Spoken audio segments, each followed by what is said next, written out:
Running a little behind, folks, but stand by.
.11:05 will begin in a couple of minutes, and just when I thought I had everything together, my set decided to crash when I came back from the bathroom.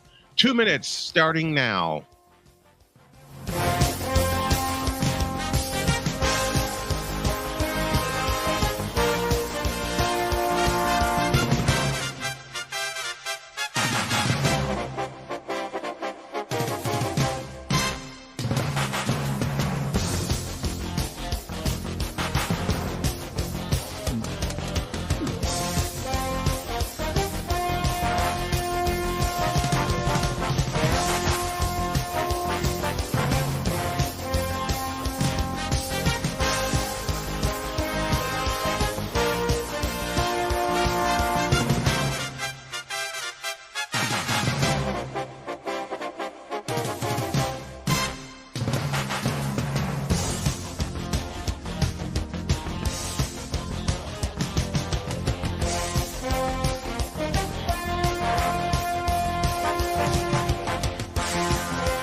1 minute and counting. Stand by.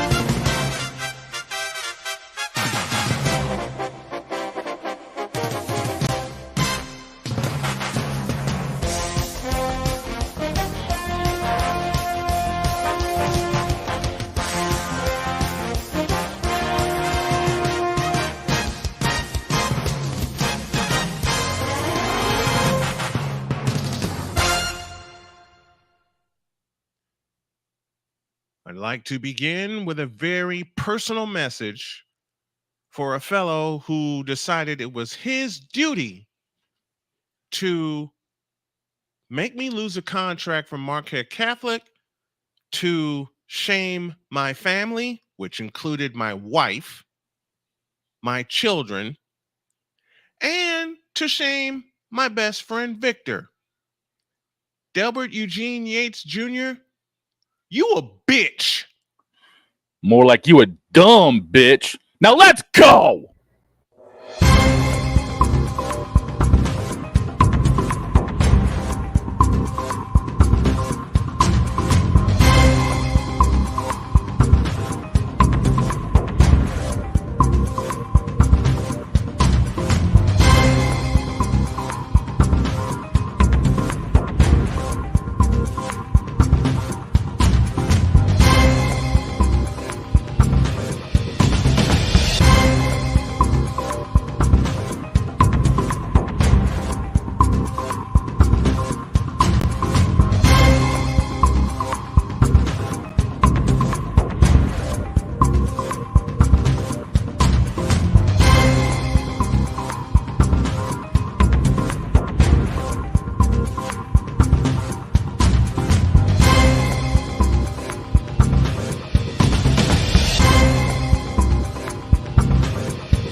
On your mark, get set.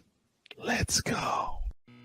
I can't do it. We'll do it live. Do it live! I'll write it and we'll do it live! Mister, will you please wake up, wake up, wake up, wake up, wake up?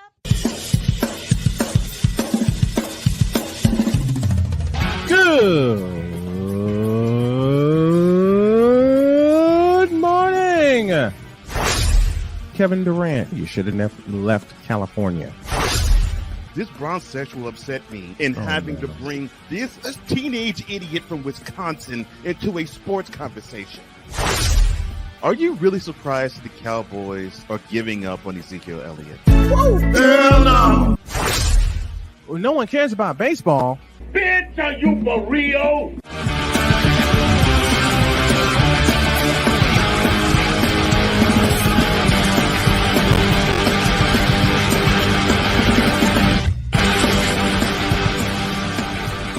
Oh, yeah! Let's go, baby. Good morning. Welcome to the twisted, tripped out Thursday edition of Snowman in the Morning. Glad to have y'all with us.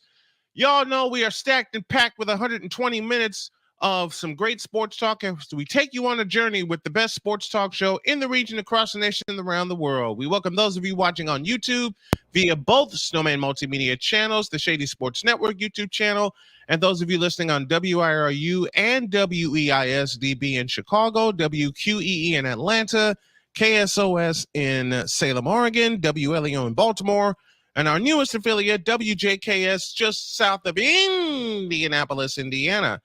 And we also welcome those of you listening on our flagship radio station, Snowman Multimedia Sports Radio. We got a lot to get to. We got Chris Edwards at the top of the 12 o'clock hour.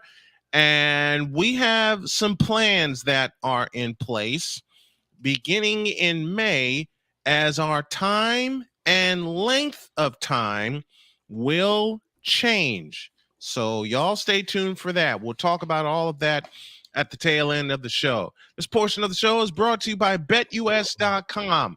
March Madness is here. The NBA Soon the WNBA, NHL, college hoops, and Major League Baseball, which starts today, are all in action. And if you want the best action for parlays, game picks, or whatever you desire, BetUS.com is the way to go. The sportsbook is celebrating their 30th year with the best action at the best time. Log on to BETUS.com, use the code Snowman, and get a 125% deposit match on your deposit. BetUS.com, where the game begins. You can also view this show on snowmanmultimedia.com. You smell all that, Snowman? You smell the lumber in the air, baby? Oh, yeah. It's that day. It is. That grass smells good. Like, can you say to my Goodyear what starts today? Baseball. Major League Baseball. And yes, there are two black men on this program discussing baseball. And also, there are 3 men that will discuss women's college basketball. Not to mention hockey. Yours truly will have coverage of every Sweet 16 matchup in women's basketball. My voice is going to take a beating. My body's going to take a beating.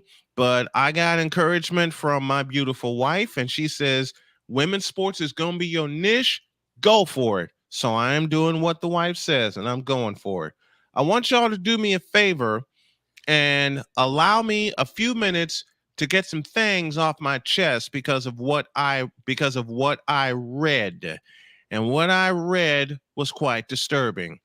So I am standing on business because this Snowman's take is quite personal.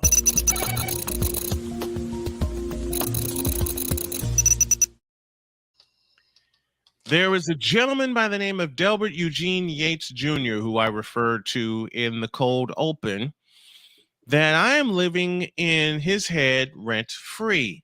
Because every time I speak to him in this capacity, instead of getting into a pissing match with him, he gets a little disturbed, and I am using the nice words here. Recently, he decided to comment on our Facebook page that was created by me and my beautiful wife, Jody, called the Tall Man Dr. K page. And one of the pictures that was posted there was a picture of Victor and myself as we celebrated our reunion at Soldier Field last fall. He said something, and I erased the comment and I let it go, but he said something to the tune of reminding me when Victor and I lived in a, quote, small dinky apartment in Gary, Indiana, and he decided to call us pathetic for doing so. Oh, there's a lot more. When I contracted pancreatic cancer and was going through that fight, which I've since won, Delbert, he called it karma. He called it karma, ladies and gentlemen. And when I had my right toe amputated, he called that even more karma for me, quote unquote, being a con man. Riddle me this, Delbert. Who's more of a con man, you or me?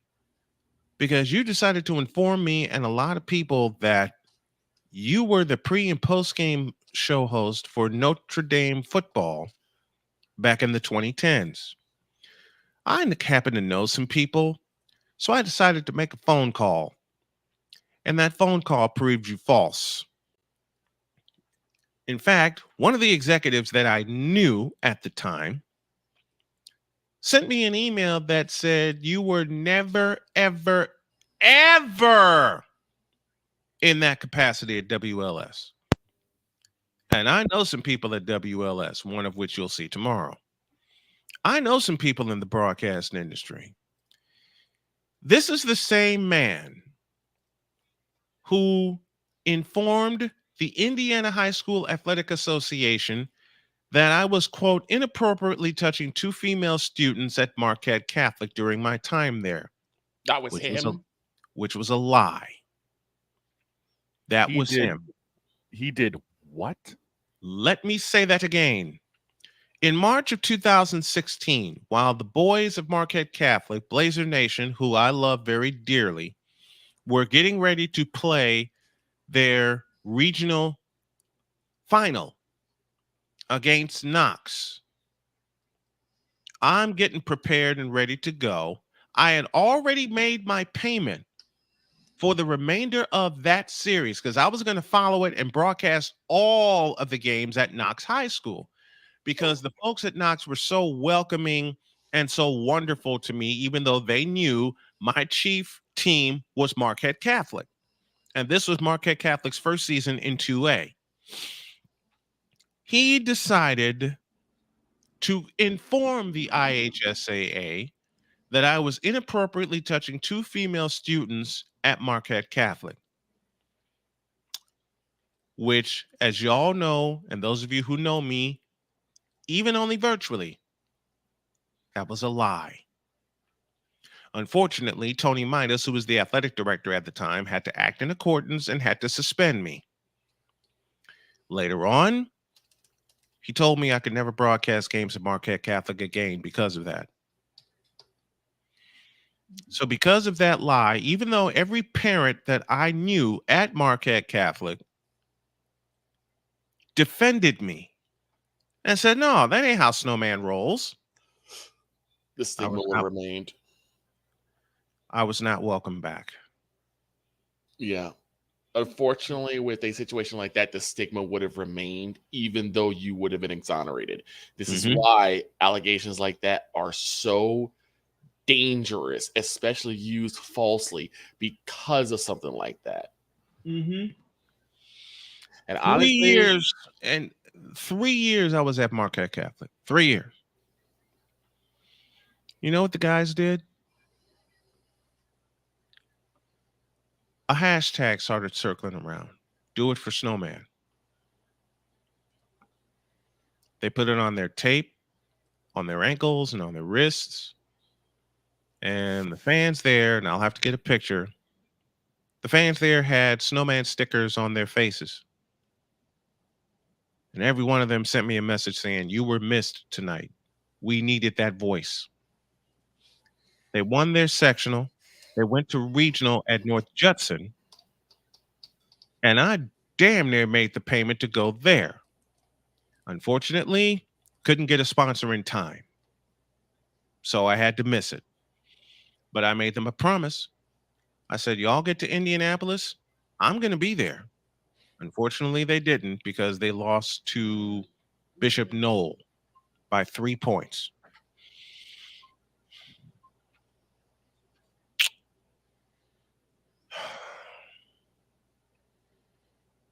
There's a lot of things I want to say I want to do, but they are not for FCC airwaves, so I'm going to be quiet. You and me both. Oh, that's why y'all are going to be on Diary of a Mad Snowman later today. Well, gentlemen, I was exonerated there, and Hebron High School came to the rescue. Hey, you can broadcast our baseball games. We got you. So I didn't miss a baseball season, even though it wasn't with the school that I started with. But this gentleman, and I use the term very, very loosely,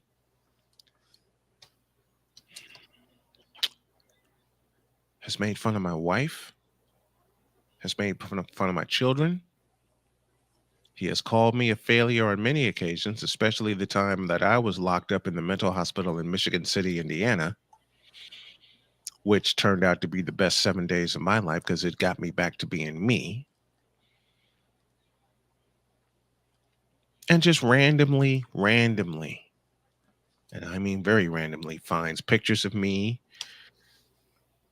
and says all kinds of nefarious things, like when I contracted pancreatic cancer, that it was karma. You know what karma is, Del? The fact that I'm still here. The fact that I'm still broadcasting. The fact that I'm still doing play-by-play. In your face. I wonder what pisses you off more. The fact that I'm still here, or the fact that I still have a microphone in front of me that I can use to a lot of gentlemen's benefit, which I will do this afternoon. Riddle me this. Does it piss you off that I'm still here, Or does it scare you that I've already gotten even?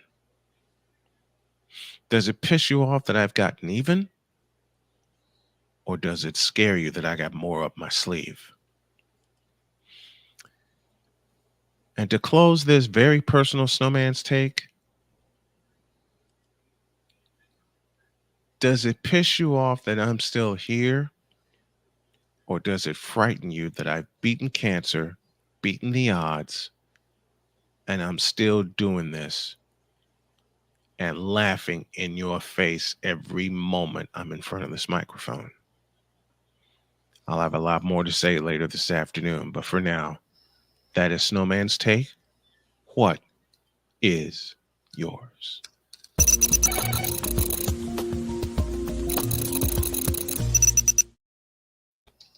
My take ain't FCC friendly. Nope. Oh, that was my edited version. Oh, I know. Trust me, I know. This afternoon is going to be wild. And cuss words will be a-flying. I will say that right now. I will say that right now. I have changed the subject of Diary of a Mad Snowman because since this blank, bleep, bleep, bleep wants his 15 minutes, I'm going to give him an hour and expose every lie that he's told against me, every lie that he's told to parents and to organizations. I touched 2 female students at Marquette Catholic. That was a lie.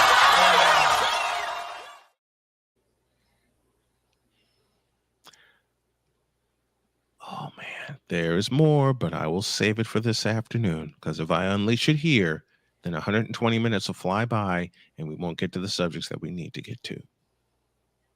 Yep. And I got some juice. I got a juicy one already. I know. I'm just here for the popcorn and to fill in the blanks. And y'all have been there with me.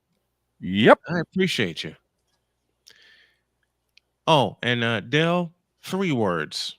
Shut up, bitch.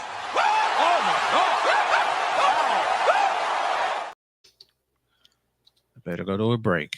When we come back, is it all about UConn? Or does another #1 seed have ideas? That and more. Snowman in the Morning continues after the break.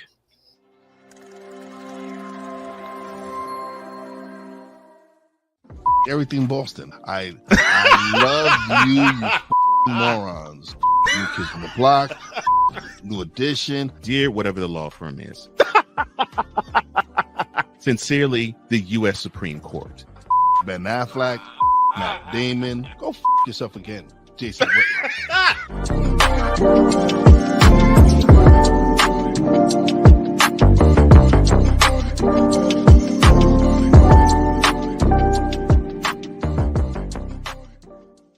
Join the transporter to Hades. Your butt and gut becomes one.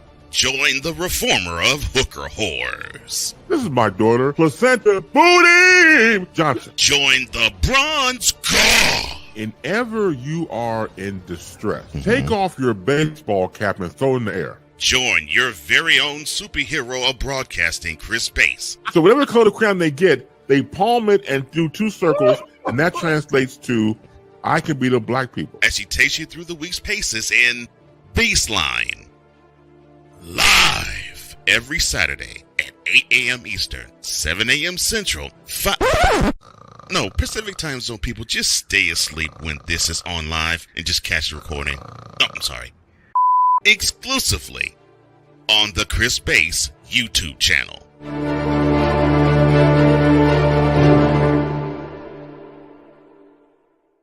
Ready to hang with some fellas who know football? Let's ride. LC Muscles 28. I think they're the most overrated defense in the league. Steel Sermon. We did not trail for a single second. Tiny Tim. McCarthy is a bonehead. A Pizzle 90. I'm going with my boys. Fins up, baby. Get ready for the 4 Horsemen of Pick'ems. Every Wednesday night at 10 p.m. Eastern, 9 p.m. Central on YouTube.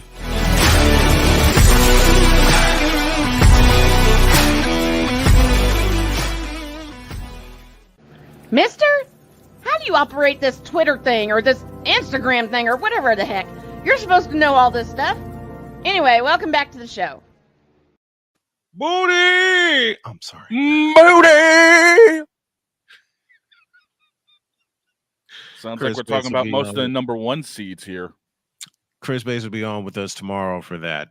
This portion of Snowman in the Morning brought to you in part by Invader Coffee. And beginning tomorrow at 2 o'clock, All Snowman and Company is going to take you through every Sweet 16 matchup in the women's basketball tournament. So fasten your seatbelt, sit back, relax, and strap it down. As All Snowman will take women's basketball coverage to another level with the help of our executive producer, Cole Johnson, our coordinating producer, Victor Locke, and, of course, the super producer, the one and only Shane Big Dog Lake. We're going to be busy, and we want you to be along with us for the ride. Here we go. Is it the Connecticut Invitational, or is it just me? No, you're not wrong. Purdue, Houston, and North Carolina are all frauds as number one seeds. I go back to a question that I asked on Monday. You tell me how the hell North Carolina can get a number one seed and they didn't win their conference tournament. That don't seem right to me. Shane? It's not right. It really isn't. I mean, I thought the number one seeds were supposed to be the top teams of the country. How can you be a top team without winning your conference championship? Think about it. It was North Carolina State that won the damn thing, winning 5 games in 5 days. And remember, North Carolina got a double bye into the quarterfinals. And North Carolina State got screwed on the seeding. An 11 seed, and they're still alive. They get an 11 seed. Tell me what is wrong with this picture, ladies and gentlemen. North Carolina gets a 1 seed, not winning their conference tournament. Meanwhile, North Carolina State, who won the damn thing and should have been at least a 3, they're getting 11. They're playing with North Carolina State will remain alive after this weekend, and I believe North Carolina will be sent packing. Now, y'all remember, I'm a Tar Heel fan. Thank you, Michael Jeffrey Jordan. Thank you, James Worthy. Thank you, Sam Perkins. Thank you, Dean E. Smith. Okay? And tomorrow's a very special anniversary. I'll talk about that tomorrow. North Carolina, we're beginning in the South region. North Carolina is a bunch of frauds. North Carolina are a bunch of frauds. And they're the number one. Victor, talk. Talk. Please. I'll say something bad. Talk. Well, it's definitely more the UConn Invitational. UConn always proves that they are a cut above the rest. Amen to that. North Carolina, again, we talk about this all the time, about name brand recognition, that the records or the winning the conference championship does not matter, because if you don't have name brand recognition, according to the bigwigs, no one's going to watch. If NC is not there, if Houston is not there, if UConn's not there, no one's going to care. I see no lies with that statement. I see no lies with that statement, y'all. None. I see no lie. I see no lies and hear no lies with that statement. You tell. Let's move on to Houston. Fraud. To Houston. They should have gotten the hook a while ago. How?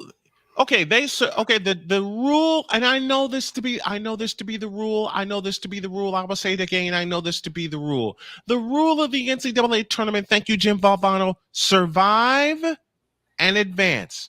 I get it. Lord knows I get it, because there are teams that have been in this tournament in the 40 plus years I've watched the thing that had no business being there. Jim Valvano, 1983, North Carolina State. All right. Mm-hmm. And I have a trivia question about that particular tournament coming up before the break. They should have lost against Texas A&M. They didn't. And I give them their credit. I give them their I give them their credit. Yes. They escaped. Yeah, they did. They truly escaped after choking a 12-point lead in the final 84 seconds. Reminds me of the Knicks and Pistons from 1984. I'm a historian. I can't help the comparison. Point being is Houston should have been on the hook way sooner. And yet again, here they are. Here they are, indeed. Here they are. And with a chance to get back to the Final Four. They should have been bounced like me working on a Friday night years ago. You know what's crazy? I'm actually, in a way, I'm kind of pulling for them, and in a way, I'm not. Because Houston got smashed. Tell me how Houston got a number 1 seed and then got walloped by Iowa State in the Big 12 tournament. Mm-hmm. They got smashed. And it goes back to Victor's point about name brand recognition. Mm-hmm. Yep. It goes back to name brand recognition. If you're not Houston, if you're not North Carolina, if you're not Purdue, and we'll get to Purdue in a moment because I got a ton of questions for them. If you're not any of them, then you don't get a number 1 seed. Never mind what happened during the regular season. Never mind what happened in the conference tournament. Thank you, North Carolina State. But you don't get a number 1 if you don't have that name recognition. And for Houston, it starts with Kelvin Sampson, their coach, who has been there and done this, and Lord knows I give him credit, and Lord knows I give him credit for that. All right? But you tell me, gentlemen, how the hell does Houston get a number 1 seed and Iowa State punched them in the mouth by 28 points? I got a better question. Is anyone going to give a damn if Houston actually loses and it's a Duke NC State or Duke Marquette matchup? Is anyone going to watch? No. And you want to know why? You want to know why no one's going to give a damn about that? Duke lost its name brand coach, Mike Krzyzewski. Mm-hmm. Yep. And they're still alive. That's the screwy part. Duke is still here. Because Duke doesn't really give up that easily. Duke dropped Vermont by 20 and dropped James Madison by double that. Mm-hmm. Oh, they drilled James Madison. Now, Houston gets Duke tomorrow. Houston's going to fumble that one. Houston is going to fumble the bag. I believe Houston's going to fumble the bag on this one. If they beat Duke, it's meant to be for them. I believe it. I totally believe it. I mean, there's no other way to do it because Duke has been the sledgehammer in this tournament, without a question. Duke has been the sledgehammer. Now, Duke was properly seeded.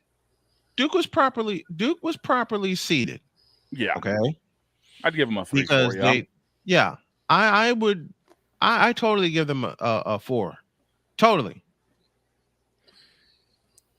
But boy, Houston cannot do what they did against Texas A&M and expect to survive. That can't happen. Duke's going to take their throat out, plain and simple. Yep. Mm-hmm. If Houston has the slightest hesitation against Duke, they're done. Finished. And we mean the slight, and we absolutely mean the slightest. We mean that.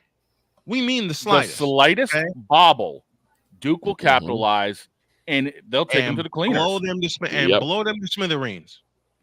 Plain and simple. And blow them to smithereens. It's what Duke known for doing. It's what Duke is known for doing. Mm-hmm. Exactly. It is. It is what they're known for.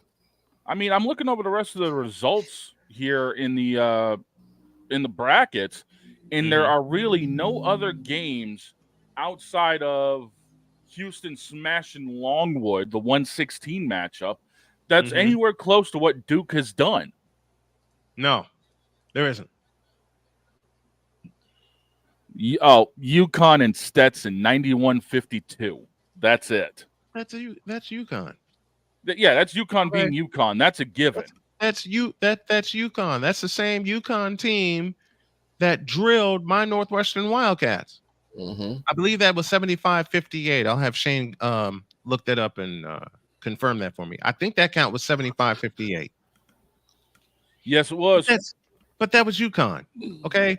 Did I have hope that Northwestern will beat UConn? Damn right, because I'm a Northwestern fan. Did I know better? Yep. Did I know better? Yeah. But I mean, you look at any of the other mid-seeded teams. Mm-hmm. Duke is the only one that has thrown down a sledgehammer. Everything else is either expected or where in the blue hell did that come from? I'll give you the best example of where in the blue hell did that come from. They are the Purdue Boilermakers and Matt Painter. Oh, for God's sake. Now, I will begin with a disclaimer. Zach Edey is the main. All right? I love me some Zach Edey. What frightens me about Zach Edey, and I've seen this before, and I've talked about this before with different players. Zion Williamson, pay attention. His motor. The only difference between Zach Edey and Zion Williamson, and to throw a comparison out there, UConn, Hashim Thabit, is that Zach Edey has a little bit better motor. Yep. He's going to need it this weekend. Oh, he's definitely going to need it this weekend. I love Zach Edey. I absolutely adore Zach Edey. Okay? I'm not saying, look, y'all think I'm, Purdue's got to watch out, though, because Gonzaga's coming off of 2 21-point wins so far in this tournament and against Kansas and against McNeese. There's the thing. They beat the hell out. Gonzaga beat the hell out of Kansas, which I wanted, which I picked. But Purdue's going to get drilled by 20. I love you, Zach Edey, but you're facing a Gonzaga team that loves to pass the ball, 4 or 5 passes a possession, and work for the best shot. And they still put up 80-plus points a game. Now, here's the thing. Purdue beat Utah State by nearly 40. Mm-hmm. Who the hell does Utah State have? Oh, that's a cue, and I missed it. Do it again. Who the hell does Utah State have? Exactly. Gonzaga comes into this game averaging 84.9 points per game. 84. They put up 86 against McNeese and 89 against Kansas. Purdue only put up 78 against Grambling and $106 against Utah State. And 83.4 is their points per game coming into this matchup tonight. And I guarantee you that's a little overinflated with that 106-point performance. It is.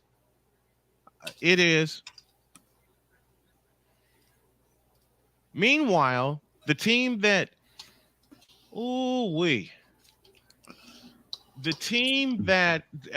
I said Illinois and UConn is my dream matchup for the East Region title. Yep. Right? I did say Illinois and UConn is my dream regional title matchup. And if I'm thinking with my brain, UConn will smash Illinois. Okay? Illinois is coming in with an 89-63 win over Duquesne. Mm-hmm. Or as Jody says, Duquesne. Yeah. Duquesne. But let's be serious. I'm thinking more with my heart than my brain, but my brain is putting a lot of analysis together. Mm-hmm. If there's a number 1 seed that could be on the ropes, not is, but could be on the ropes, it's Connecticut. Because I don't. If there's a number 1 seed that could be on the ropes, it's Connecticut. Because there is a potential of UConn facing 3-seeded Illinois in the regional championship on Saturday. Illinois Illinois is coming into it with an 85-69 win against Morehead State and the aforementioned 89-63 win.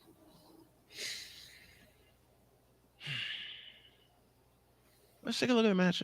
Let's take a look at the matchups, shall we? Now,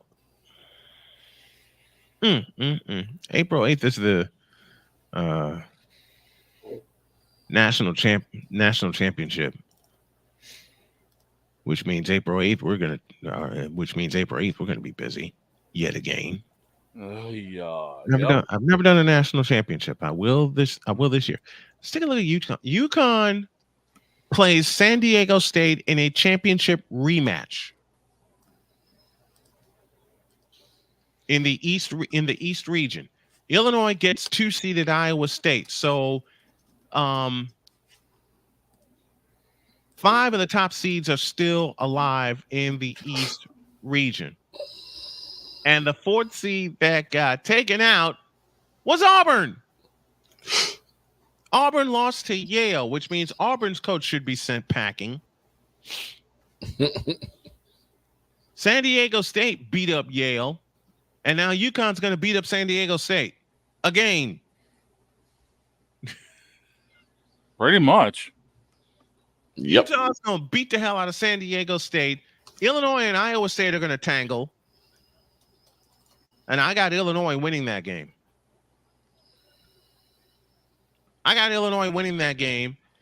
And they play at TD Garden in Boston.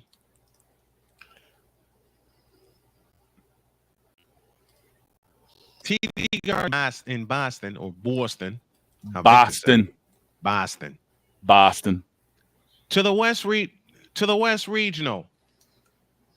1-4 is North Carolina and Alabama. 6-2 goes Clemson and Arizona. Now I have an upset here. You got Clemson over Arizona? Hell no. No. Matter of fact, Bishop. Woo. Hell no. To the no, no, no. Hell to the no. Hell to the no. To the no, no, no. Hell no. Hell no to the no.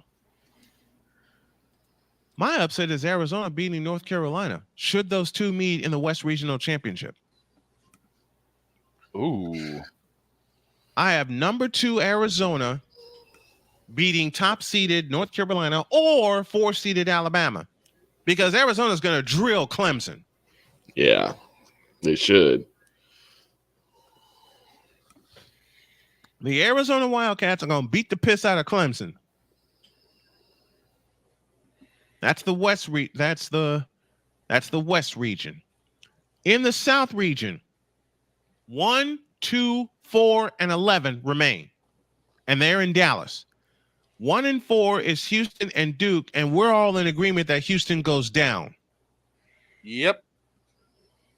Are we not? We are. Oh, easily.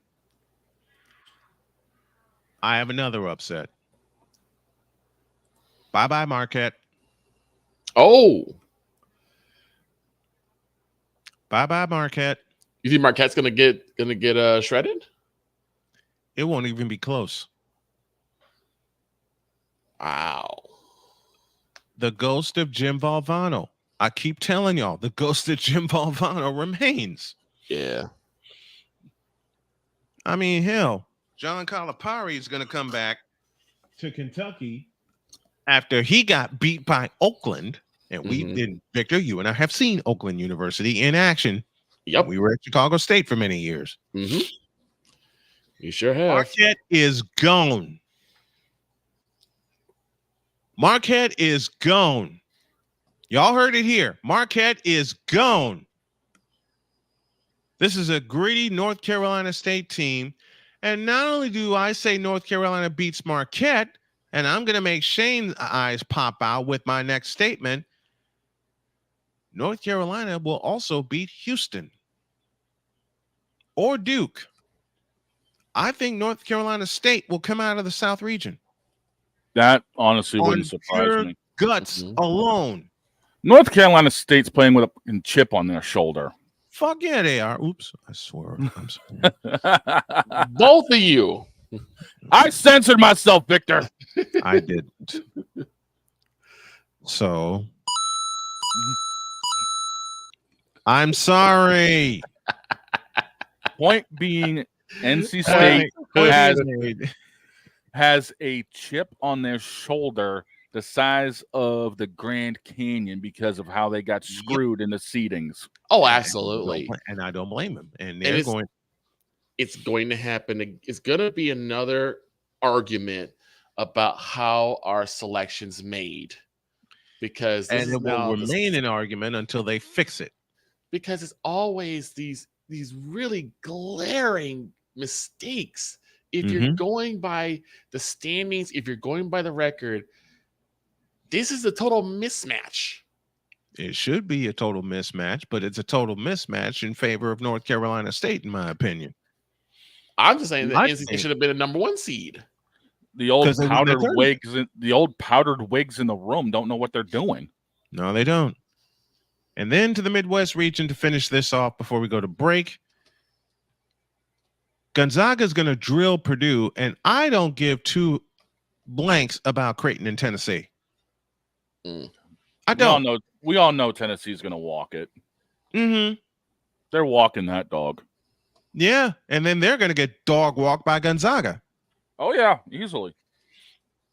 Absolutely. Tennessee's going to walk Creighton, and then Tennessee's going to get dog walked by Gonzaga. So Gonzaga, get ready to head to Phoenix, Arizona. Old Snowman's making the pick. We got to go to a break. But when we come back, the women's tournament is next, and Chris Edwards follows at the top of the hour. Snowman in the Morning continues after this. Hey, Eagles fan. Join my man Cool McCain and a host of others as they break down every single game, every single week in an objective manner, and also from a fan's perspective as well. Remember, this cast feels just like you. Nobody likes you. And you don't care. Fly, Eagles, fly. Eagles Elite Podcast. Every Wednesday at 8:30 p.m. Eastern on YouTube and other podcast outlets.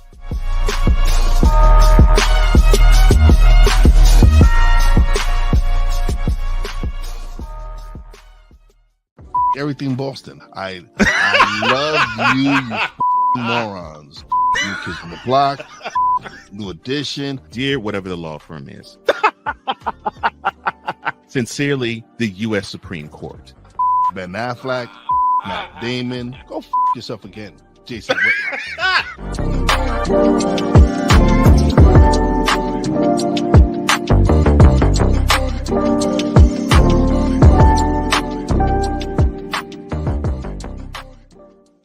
Ready to hang with some fellas who know football? Let's ride.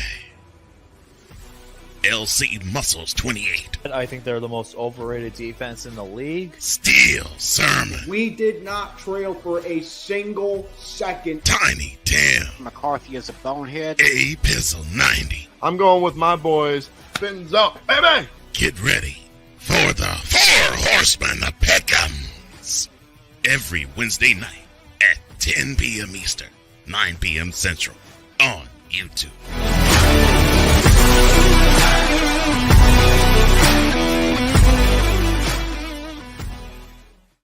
Poppy J. You got the option to cry for the government. You got the option to protest. You got the option to keep buying. But this is also an option. Wise El Jefe. We're the first tech geeks. We're the first gamers. We're the first everything. Everything. Like Gen X's, we are the ones. BS3 Network proudly presents the crew from the New York boroughs who never wants that smoke. Nah, they want that fire. Poppy J and Wise El Jefe. Fridays at 9 p.m. Eastern, 8 p.m. Central. Check your local listings for your viewing and listening pleasure.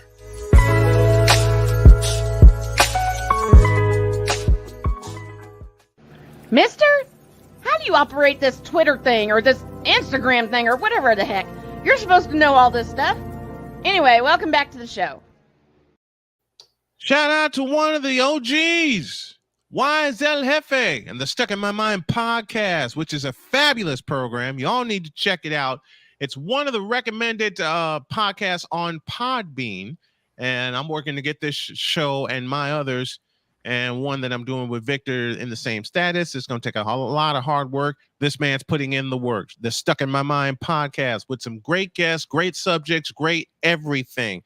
When he first told me about it and explained it to me, I said, run with it. He has run with it. So to my brother to our brother, one of the OGs, Wise El Jefe, congratulations to you, my friend. Keep putting in that work, and we are going to support it.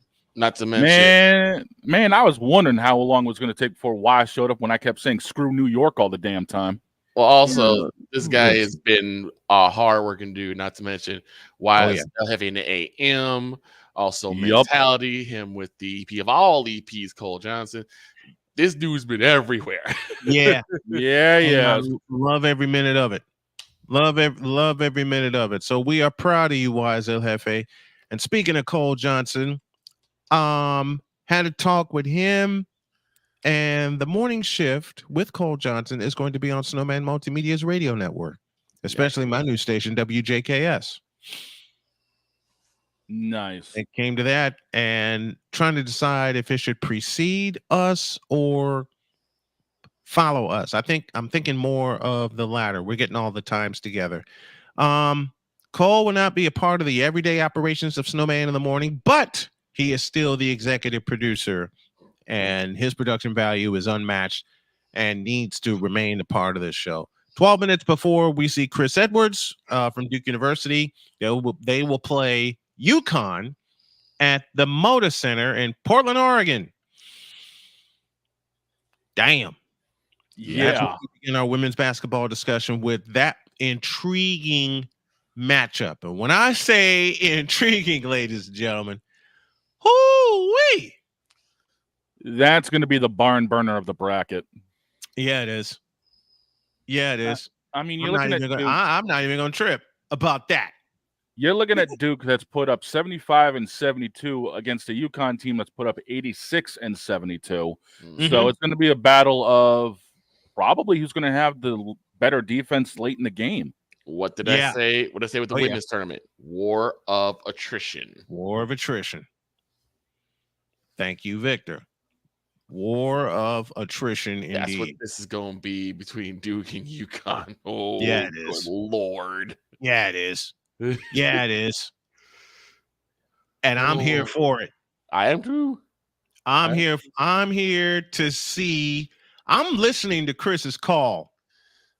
Okay, I'm listening to Chris's call. I'm going to be covering it myself. Wait a minute. I'm going to be covering it myself, but I'm going to have Chris in my ears. Hold on. Okay? I'm saying right now to Mr. McCoffey. No. Absolutely not. What did he say? I need to pick me up this morning. May I request Still Them Boys by Tyrese Alizé? Hell no. No. Man, get out of here with that. No. We don't need no Tam. Are you trying to give me a headache this early in the morning, Mr. McCoffey? Yes. This is actually Do you have to ask that question? Wait a minute. Do you have to ask that question? Man, I'm telling you right now. Okay. Let me pose this. Mr. McCoffey, why do you need a pick-me-up this morning? I'm almost afraid of the answer. I don't mind him getting a pick-me-up, but why that? Because it's funny. That's what I want to know. I do have some news about them boys to a degree, but I'll wait. Why? Well, we're in the middle of a better discussion here. Exactly. We're talking about we'll break that news after we have Chris Edwards on. 55 after the hour, 5 toward the next hour, talking women's basketball. Duke and UConn is going to be the barn burner of the Sweet 16. Mm-hmm. But all eyes will be on Albany, New York, and Caitlin Clark. The countdown to her taking over the WNBA has begun. And I'm here for that begun the moment she declared. Yes, that's what I'm saying. The moment she declared her countdown. The moment she declared the countdown started. But now Iowa cannot lose focus. Their goal is the national championship, and they have a tough Colorado team from the Big Ten, from the Pac-10. They do. Jobs got me dragging today. Heck, this entire week. That's why I need to pick me up. Okay. You win. But why that? Oh, crap. It's a Alex Victor. It's a laugh. Before we begin, let me start off with the preamble. Ladies and gentlemen, please rise. Grow face palm as we honor the moronic Republic of Cowboys Nation with the singing of the national anthem as sung by Tyrone Alize McDummy, a.k.a. Tam. God. Hey, ain't nobody calling me, texting me, paging me, asking me, are you still involved? Calling me, texting me, paging me, asking me, am I still involved? Y'all usually check on me. Listen. I'm still involved. Woo, oh, shut up, my boy. I'm still involved. Oh, I'm still them boys. I'm still them boys. I'm still them boys.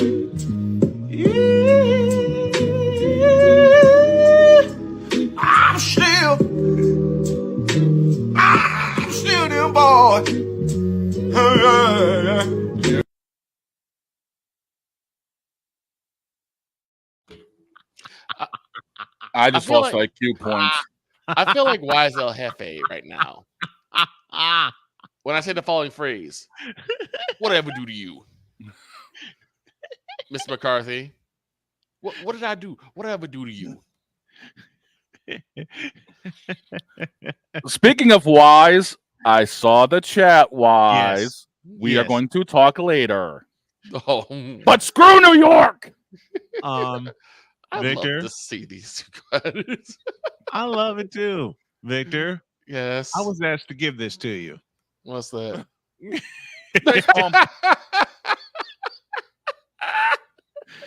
I was asked to give that to you. You know what? I appreciate it. I think he's paying me back for nearly killing him in OBX. Yes. After North Carolina. Yeah, right? After him being in North Carolina, and I had you unleash and summon something. Which is your fault, by the way. I'm going to playfully continue to blame Victor for that. You can. It was my fault. I fully take the blame for that. It was my fault. Oh, this show's going off the rails today. When are we ever on the damn rails? Fair. Okay. Now we've had vague attempts. When are we ever on the damn rails? We've had some really vague attempts at it. Now back to business. Really quick. All eyes are going to be on Caitlin Clark. The most intriguing matchup is Duke and UConn. Mm-hmm. I will give you a underdog matchup that could draw a lot of attention. And that matchup is tomorrow at 10 p.m. with Gonzaga and top-seeded Texas. Mm-hmm. I think Texas is on the ropes with this matchup. Oh, yeah. Yeah. I think Texas is on the ropes. I'll give you another matchup that could draw some eyes. And that matchup is Baylor and Southern California. How's that? Baylor and Southern California, Baylor and USC, a 3 and I believe it's a 3 and a 2. Baylor and USC? No, it's a 1-5. USC's the 1 seed. Oh, that's Baylor's right. 5. 1-5. Thank you. It's a 1-5. 5-1 Colorado and Iowa. 7-3 Duke and UConn, and Chris Edwards is on the way. 4-1 Gonzaga and Texas. 3-2 is here's an underrated matchup. 3-2 Friday, 7:30. NC State and Stanford. I still think UConn Duke's gonna be the bigger draw out of that. That could be a tie, though. It could be a tie. NC State, Stanford, and Duke and UConn. Duke UConn's going to draw a lot of eyes. I know that. Oh yes, absolutely. You got two of the top tiers. Duke UConn to. I don't think they finished the night. I'm still trying to memorize the schedule. They do finish the night. I beg your pardon. Duke and UConn will finish the night. The main event. Yep, that's the main event. Duke and UConn will finish Saturday, and Gonzaga and Texas will finish Friday, which means I ain't going to bed until 1:00 in the morning. You ain't going to bed till 1:00. That means I'm probably not going to go to bed till 2:00. Which means I ain't going to bed. I ain't going to bed till 1:00 in the morning. All right, I'm not going to bed till 1:00 in the morning. All right, we reached the top of the hour, and speaking of Duke and UConn, after the break, someone very special will drop by to talk about that matchup. The second hour of Snowman in the Morning is on the way after this.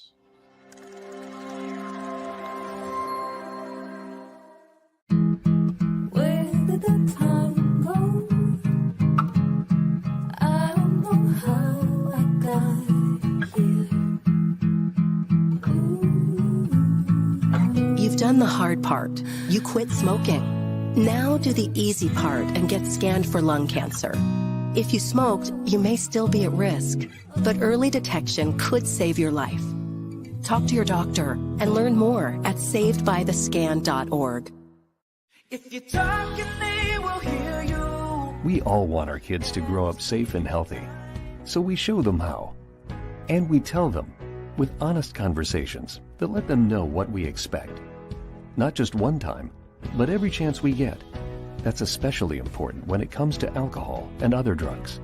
Kids not only need to know the dangers and how to avoid them, they need to hear it often from you. And when it comes to pain medications, opioids, they need to know that they should never be taken without a prescription and never shared with friends or family. It's dangerous and illegal. So talk with your kids and guide them through the challenges of growing up safe and healthy. Because when you talk, they hear you. For more information about talking with your kids about underage use of alcohol and other drugs, visit underagedrinking.samhsa.gov. So talk, they hear you. You can do it if you try.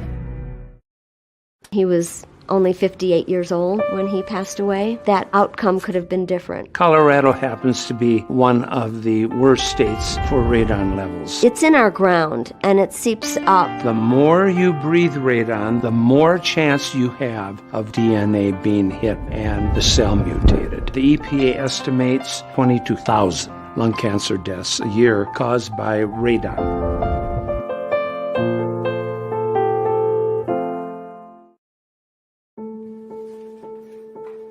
We all make choices. When it comes to alcohol, kids make choices whether to drink or not. Bye, Dad. Bye-bye. Remember, I'm going to Alex's party tonight and sleeping over. Have fun. Hey, have a seat for a second. Remind me about that party again? Alex is just... And adults make choices whether to talk about it. That's true of parents and every other trusted adult in a kid's life. Kids want to know our expectations when it comes to alcohol and other drugs. They want guidance and honest answers to their questions. And it makes a difference when the message is consistent and part of everyday conversations. So talk with your kids and help lead them on a positive path. Because when you talk, they hear you. For more information about talking with your kids about underage use of alcohol and other drugs, visit underagedrinking.samhsa.gov. Mister, how do you operate this Twitter thing or this Instagram thing or whatever the heck? You're supposed to know all this stuff. Anyway, welcome back to the show.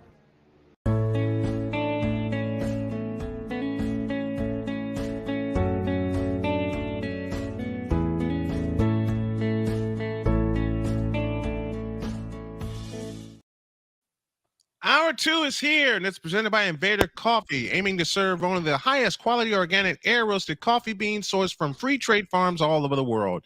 The best coffee at an affordable price. Log on to invadercoffee.com, place your order, use the code Snowman for 15% off said order. Invader Coffee, fuel for the fearless. Before we went to break, we spoke of Duke and UConn in women's basketball. Mm-hmm. Well, I got a homie of mine down that is in Carolina. I had wanted to have this guy on for the longest time, but his schedule was busy, my schedule was busy, and then I got sick. But I have him now. Please help me welcome the voice of Duke University women's basketball, and I know he's jumping out of his seat for this one. Chris Edwards now join us on the Invader Coffee guest line. Hey, you! Hey, guys. What up, dude? Great to be with you. Thanks for having me. Chris Edwards, Hey, how are you? great to be with you, man. How excited are you about this? Yeah, really excited. I mean, listen, this is a really young Duke team, guys. I mean, you guys probably know this. Duke's lost 7 of their top 9 scores from a season ago. And coming into this year, knew they were going to be young, but for this team to be playing as well as they are right now, getting to a Sweet 16, first time Duke's been into the Sweet 16 since 2018. Man, how exciting is this for this young group, this core nucleus, and another top 5 recruiting class coming in next year for the Blue Devils? Really feels like this is just the beginning for Coach Lawson's team. What do you think turned the light on for these young Devils throughout the season? Can you point to a game or a stretch of games where they like really just pulled it all together?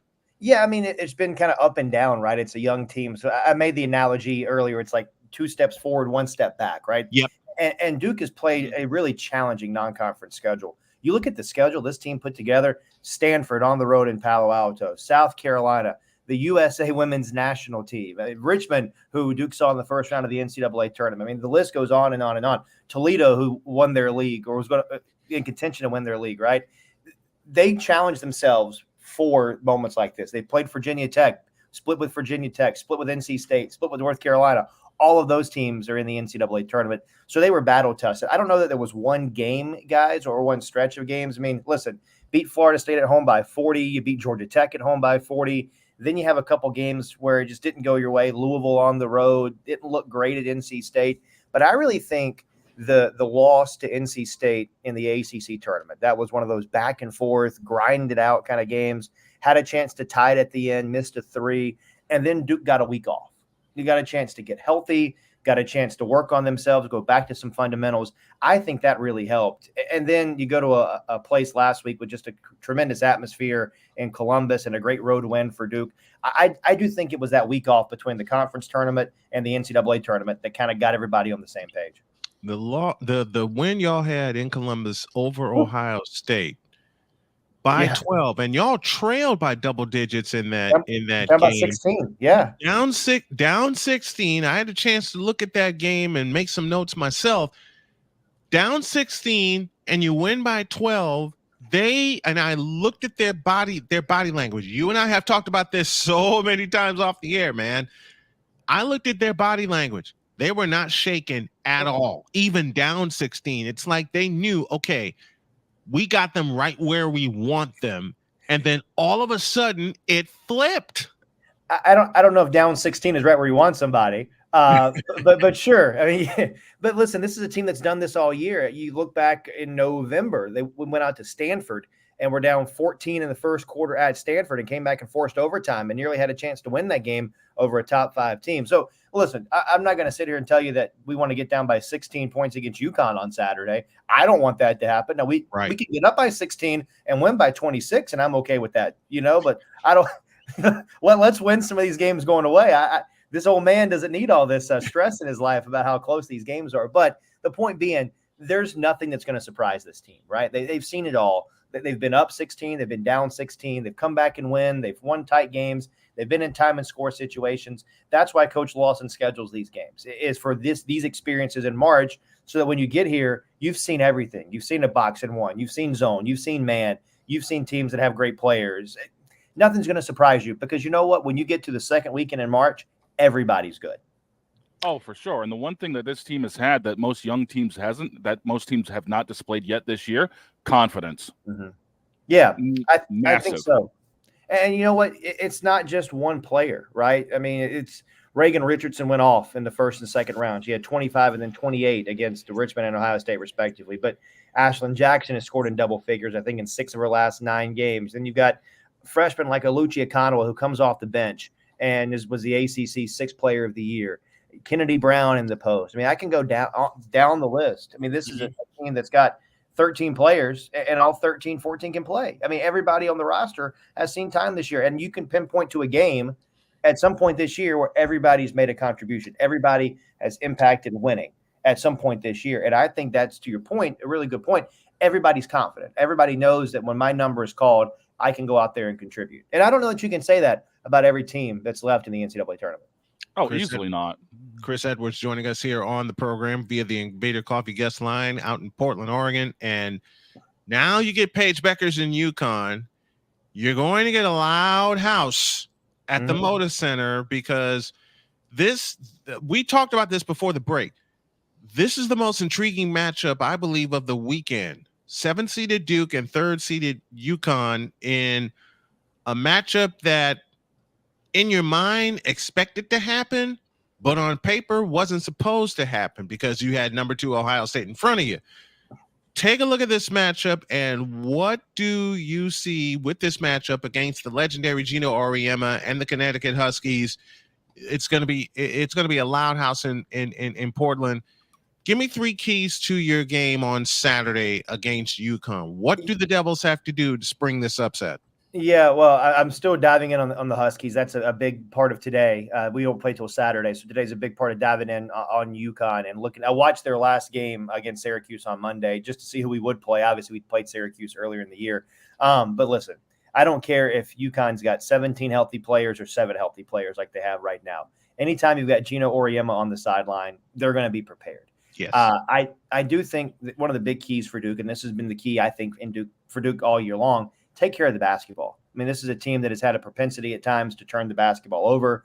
They've got to take care of the ball. They can't just give UConn extra possessions. And it's different, like live ball turnovers versus dead ball turnovers. You hear coaches talk about that all the time. But you can't turn the ball over. That's first and foremost. You got to make shots. I mean, you got to. You can't get down by 16 points. You can't keep falling behind. Duke was down by 9 at the half against Richmond in the first round of the NCAA tournament. Can't keep doing that and expect to win as we get deeper into this tournament. So make shots, don't fall behind early. And then I think we as in Duke have to pressure UConn. I don't know that UConn has seen a defense quite like the Blue Devils are going to play. I mean, Duke is known under Coach Lawson's leadership as this tough-nosed, physical, man-to-man defense. They pressure you, they get after you. That's why depth is so important. I do think Duke's depth is going to help them in this game just because UConn is injured. I mean, no Caroline Ducharme, no AZ Fudd. The list goes on and on and on, right? You got to control Beckers. I mean, listen, what a player. What a player. Right? You know, oh my gosh.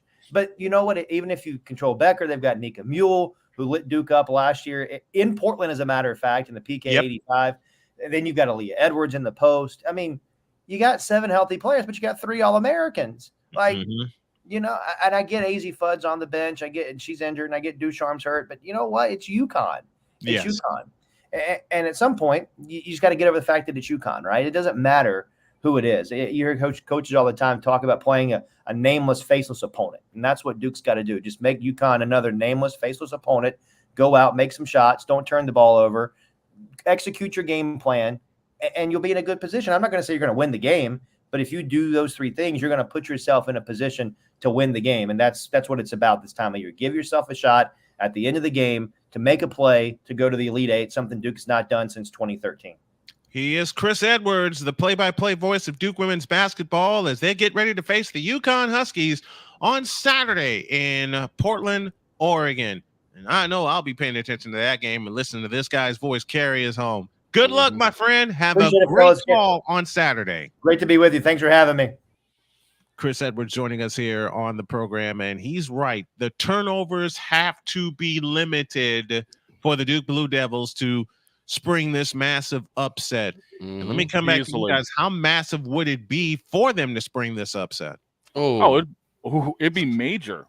Absolutely major for them to pull this upset, because then they'd be looking at more than likely still facing a much higher seed, whether it's USC or Baylor, to try to get into the Final Four. And think about it from this perspective.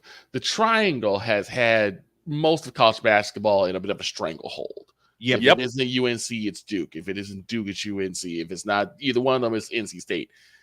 But then we saw a change of the guard when UConn took over. And now it's UConn. And now it's UConn that's had most of college basketball in a stranglehold. Now Duke has a chance to wrest that away and assert their dominance once again. Mm-hmm. And you mentioned North Carolina State. They will play Stanford. Let me thank my homie Chris Edwards for being on the program. Finally had a chance to get him on. I'm so excited about That's an honor, that. man. He's a very That was cool. That very really is. A very dear friend of a friend of mine, and now a friend of the program, longtime voice of the Duke Blue Devils women's basketball team. All of our guests appear via the Invader Coffee Global Guest Line. Invader Coffee aims to serve only the highest quality organic air-roasted coffee beans sourced from free trade farms all over the world. The best coffee at an affordable price. Log on to invadercoffee.com, place your order, use the code Snowman for 15% off. Invader Coffee, fuel for the fearless. When we come back, Victor has some breaking news about the Cowboys. I don't like it. It's something that we kind of has a foregone conclusion, but it's something I decided to just bring up as a random musing. Oh, crap. And whenever Victor puts random music at the end of his sentence, A, you got to listen. B, you have to face palm, which I'm probably going to do when you all get back. Snowman in the morning, back after this.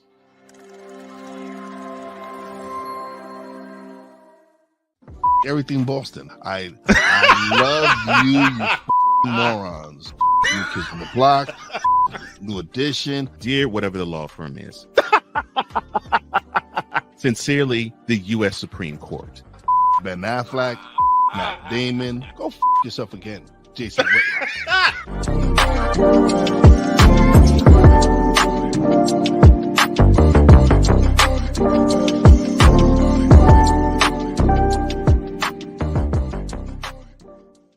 Join the transporter to Hades. Your butt and gut becomes one. Join the reformer of hooker whores. This is my daughter, Placenta Booty Johnson. Join the bronze god. And ever you are in distress, take off your baseball cap and throw it in the air. Join your very own superhero of broadcasting, Chris Bass. So whatever color crown they get, they palm it and do two circles, and that translates to I can beat up black people. As she takes you through the week's paces in Baseline. Live every Saturday at 8 a.m. Eastern, 7 a.m. Central, Pacific Time Zone people, just stay asleep when this is on live and just catch the recording. Oh, I'm sorry. Exclusively on the Chris Bass YouTube channel.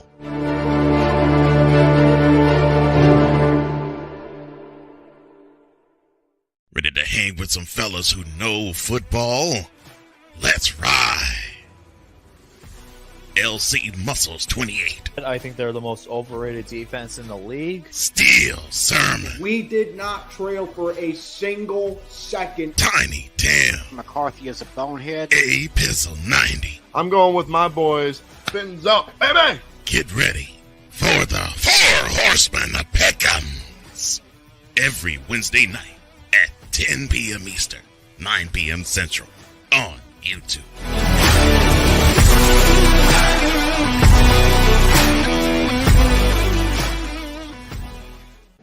Mister, how do you operate this Twitter thing or this Instagram thing or whatever the heck? You're supposed to know all this stuff. Anyway, welcome back to the show. Next week, I'll celebrate a very special anniversary on the show. You'll hear details about that as we go along. Okay, Victor, what do you got? Okay, so checking on through my spiel of different sites. Of course, I went to SI.com. Oh, jeez. And we got why did you do that? Hey, I don't get mad at you for doom scrolling the bronzesexual social media, so don't jump on me on this, okay? They find me just like this found you. I totally get it. Exactly. Victor, I say it in love. You know, I totally get it. I know.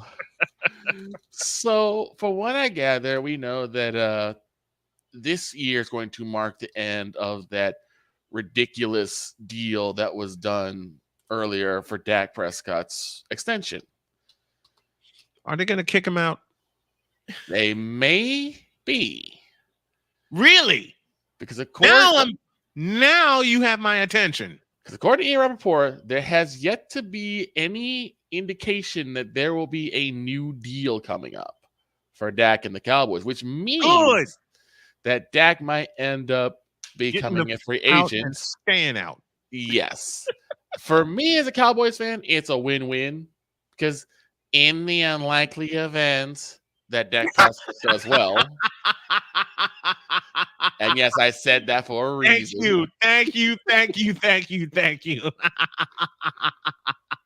In the unlikely event that Dak does well and possibly gets the Cowboys to an NFC championship or even gets to the Super Bowl, then they're probably going to extend him and we go about our merry way. Oh, hell no. But what I think is going to happen is that once the 20 interceptions, once the Cowboys fall flat on their face again, we are now relinquished. We are now unshackled by the contract that is Dak Prescott, and possibly also test the waters not only free agency, but also possibly go into the next draft looking for what we need ever since Troy Aikman left. Oh, that's right, a franchise quarterback. And because Dak ain't it. And if there's no extension for Dak, I'm going to see Victor doing this.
No.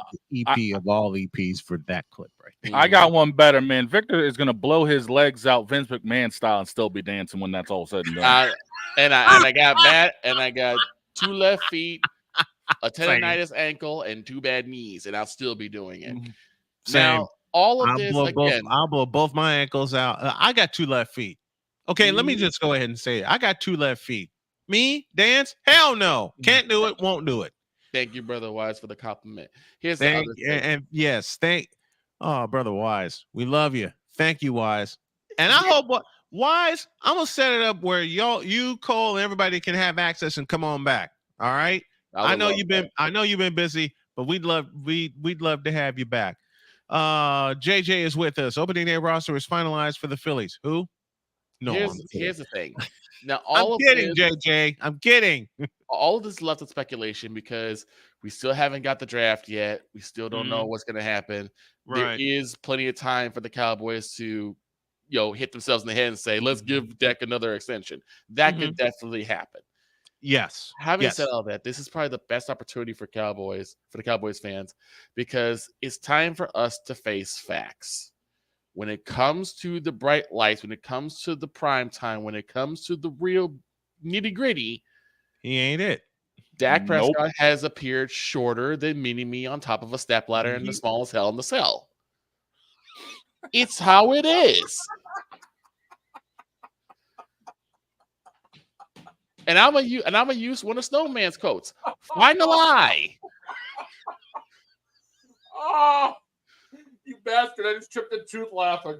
I just bounced my head off my steering wheel and I chipped a tooth. Oops, sorry. Damn it, Victor! But as I said before, Snowman, you know the next question I'm going to ask. Find the lie. Oh, Victor, Yes. say that again, please. Find the whole lie. thing. No. Oh. Before you said find the lie. Oh, the fact that Dak Prescott has appeared shorter than Mini-Me on top of a step stool in the smallest hell in the cell? That. ow! Again, find the lie.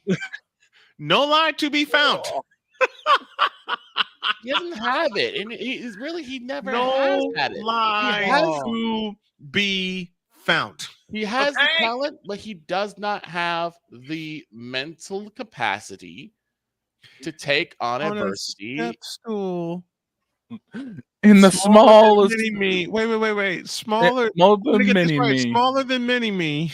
On a step stool inside the smallest hell in a cell. It's horrendous. Okay, when you said Dak Prescott comes up smaller than Mini-Me. And how you doing, my brother? Sick Giggy. What's up, Sick? On the smallest step stool in the smallest hell in a cell. Victor coupled it with 3 of my favorite words. Say them again. Find the lie. And I have never, ever raved about Dak Prescott and never will. And we're talking about his days at Mississippi State, where he was leading his team in 2014. And this is when I was living with the roommate who thought he knew college football. Mm-hmm. That's a story in itself, and I'll tell that one to close the show. This is when he thought he knew. Oh, sorry, wrong way. This is when Dak Prescott was leading Mississippi State into the first ever college football playoff. And what happened? They got smacked by Mississippi. Yep. They got smacked by Ole Miss. Here's the problem. They got smacked. They got beat up. They got drilled by Ole Miss. Here's the funny thing, right? They got. Here's the funny thing. Okay, real-time research coming. Here's the funny thing, guys.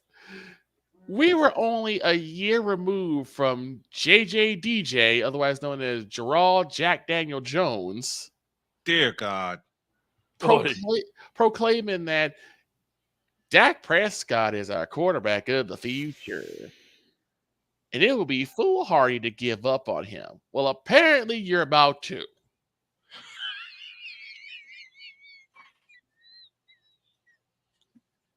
Maybe you're finally seeing what everyone else has been seeing. That Dak Prescott just doesn't have it upstairs. Duh! I've always said this, and I will continue to say it. He's not that bad talent-wise. Dude's got a cannon for an arm. He's got amazing legs. Has pretty decent... I made a mistake. Oh? It wasn't Mississippi that ended his Heisman campaign and Mississippi State's college football playoff campaign. It was Alabama when they surrendered 48 points to Alabama. Mm. And Mr. Prescott in that game, where are you?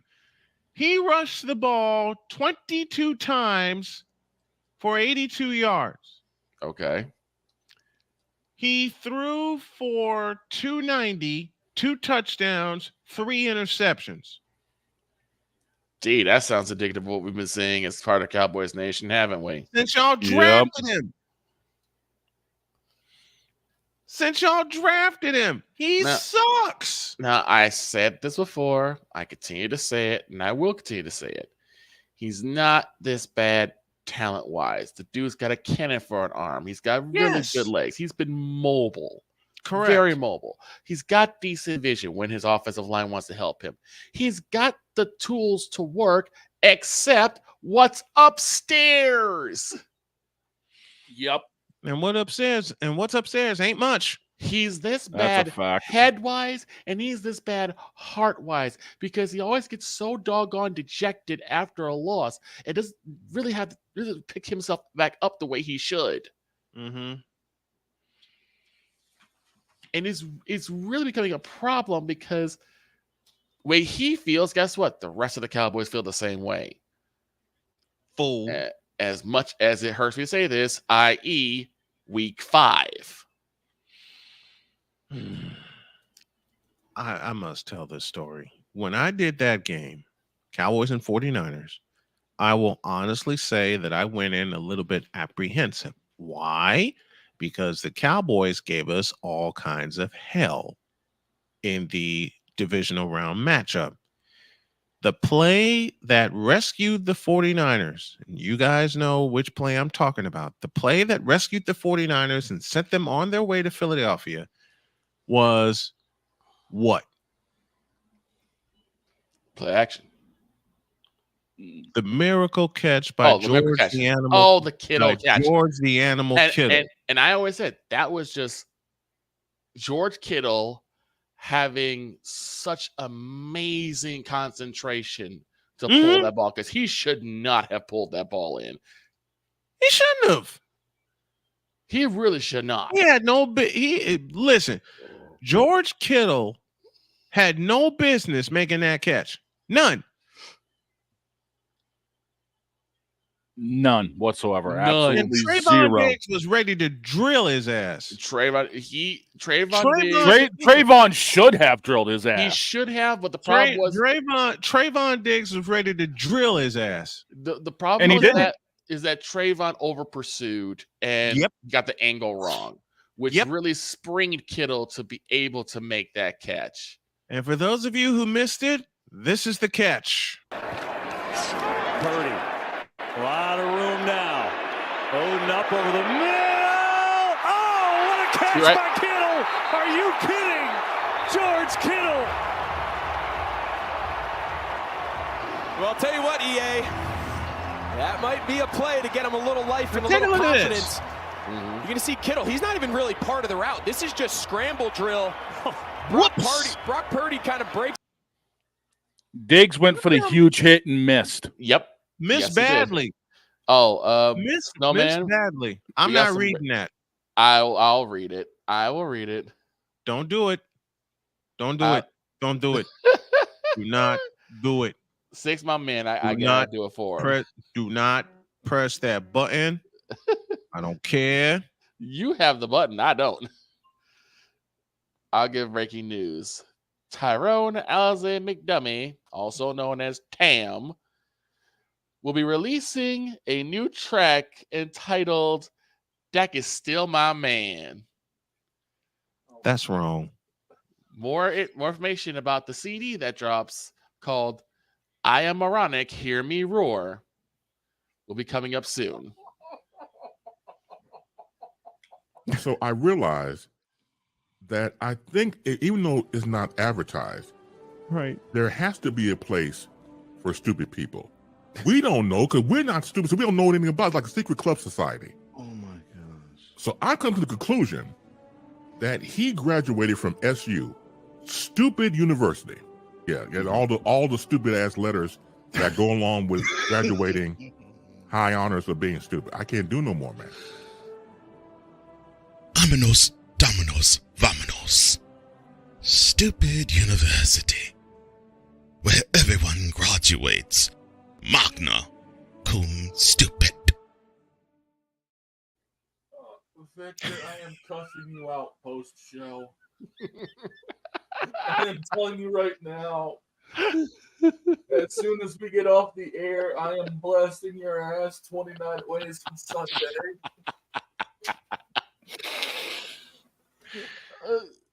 And now Victor's going to blast me 29 days from Sunday for this. Oh, Let's go. To get to the quarterback here. Prescott takes off running the football. Whoa, I don't think this is going to work out. It will. They'll be able to clock this. They were planning for it. It's down. Oh, my gosh. The official gets in the way. The game's over. Gosh. The game is over. Oh, he did. Oh, they're going to look at this. It's going to be over because the umpire has to touch the ball. Of course, that's ridiculous for a game to end like that, Jim. Wow, I am livid if I'm a Cowboy fan and if I'm a Niner fan. That's the end of the game. The game is over. The game is over, and San Francisco survives and advances. Now, I was working at a hotel in Columbus, Indiana, when that game was going on. My supervisor, the one that doesn't like football, kept telling me, don't watch that game. We have customers. Yeah. In my mind, I said, shut up, fool.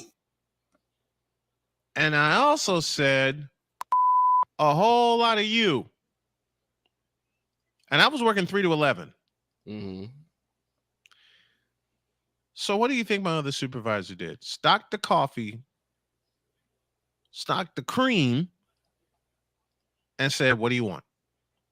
Something that'll keep me awake. You know what she fixes me? She takes some coffee, mixes it with hot chocolate, and decides to really mess me up and put Irish cream in there. Uh-oh. Yeah, I was bouncing off the walls and bouncing between my desk and watching that game. I saw that play, jumped up and down, nearly fell on my ass. Yeah, all that happened. And Joel Embiid is traveling with the Sixers to continue his workouts and will return in 2 weeks. JJ, you're not going to like my next statement, but he shouldn't return. Here's so let me tell you what happened when I saw that, right? You cussed. I did more than that. I'm watching it, right? And I'm like, okay, that's a great run. Now all they gotta do is get the ref to spot the ball. And what are they doing? What are they doing? Why are you blocking out the ref? He has to touch the football. He has to touch the foot. They're going to lose. They're going to lose. And then the clock ran out. People in my Discord. And I love Discord now. We're so I love Discord. They sat there and said, oh, look, they screwed the Cowboys again. No, they didn't. Mm-hmm. They screwed themselves. Because the referee had to spot the football. And I had idiots argue with me, tell me, no, the center can spot the football. No, he can't. You learn this in Pee Wee. And you said that too the next day. You learn this in Pee Wee. The referee must spot the ball. Victor said just that the next day. It is one. You learned this in Pee Wee, and you do. It's one of the things with football that's different than any other sport. Is that in order for the game to continue to proceed, the referee, the official, must hold on to the football, must spot the football. They must touch the ball. Yes. Which is why whenever you see a run like that, what's the first thing any smart football player does? Hands it to the referee. Mm-hmm. That way, if Dak had a brain in his head, if he only had a brain, like the Scarecrow said in The Wizard of Oz. Yes. If he had a brain in his head, he would have tossed the ball to the referee. The referee would have spot the ball. They would have lined up with at least about 3 or 2 seconds left on the clock. Therefore, he could take the ball down it with 1 second remaining. Yes. Set up for a field goal, set up for at least 1 or 2 shots at the end zone. I would be happy with that loss. If they took one from the end zone and missed, we gave it our all. Yep. But losing in that manner. Mm-hmm. That's rough. I'm going to have an argument with JJ off the air. Joel Embiid should not come back until the playoffs. Because I listen, let me see, me and JJ are going to have, JJ and I aren't going to have an argument. We're not going to have a boxing match. Disagreement. No, we're not going to have a disagreement. It's going to be a fight. We're not even going to have, and I say all this very kiddingly. Y'all know that. We're not even going to have a very respectable discourse. We're going to fight. JJ, I love you, brother, but we gonna fight. And Joel Embiid, you a bitch. That's what started all that. Yes. Because I will say this about Joel Embiid until I see different. Okay? I will say this about Joel Embiid until I see different, and I know JJ's going to defend him to the end because he's a Sixers fan, and I get it. Mm-hmm. But until I see Joel Embiid take his team to the brink of a title with a chance to clinch, which means he's going to have the gall, the balls, the nuts, and the nerve, I ain't trusting him. I'm sorry. I do not. And plus, the injury history doesn't help. It doesn't. Nope. Not at all. It doesn't. The only one that's got worse injury record is freaking Anthony Davis. Mr. Glass. I got one himself. worse than that, but I save it on Wednesdays. Find the lie. None to be found. Nope. Because you don't.